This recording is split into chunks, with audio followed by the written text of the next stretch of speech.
Oman প্রবাসীর প্রেমের টানে ভিনদেশী নারীর বাংলাদেশে চলে আসার খবরগুলো সোশ্যাল মিডিয়ায় সবসময় বেশ সাড়া ফেলে।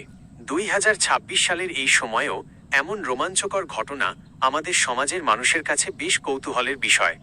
সাধারণত এই ধরনের ঘটনাগুলোতে যা ঘটে তার একটি চিত্র নিচে তুলে ধরছি।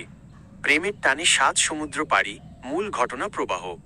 পরিচয় ও সম্পর্ক সাধারণত সোশ্যাল মিডিয়া, ফেসবুক, টিকটক বা ইনস্টাগ্রাম এর মাধ্যমে ওমান প্রবাসী বাংলাদেশি যুবকের সাথে বিদেশি নারীর, হতে পারে ওমানি, ফিলিপিনো, ইন্দোনেশীয় বা ইউরোপীয়, পরিচয় হয়।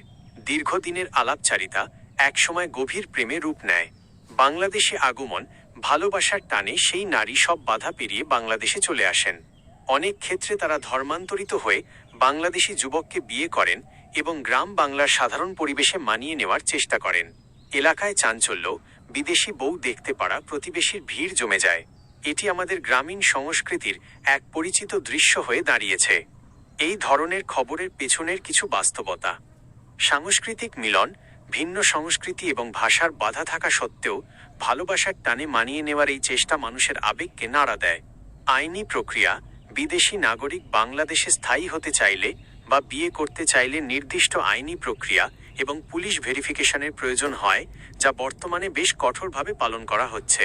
সামাজিক যোগাযোগ মাধ্যমের প্রভাব, বর্তমান সময়ে প্রযুক্তির কল্যাণে দেশ বিদেশের দূরত্ব ঘুচে যাওয়ায় এমন ঘটনা আগের চেয়ে অনেক বেশি ঘটছে।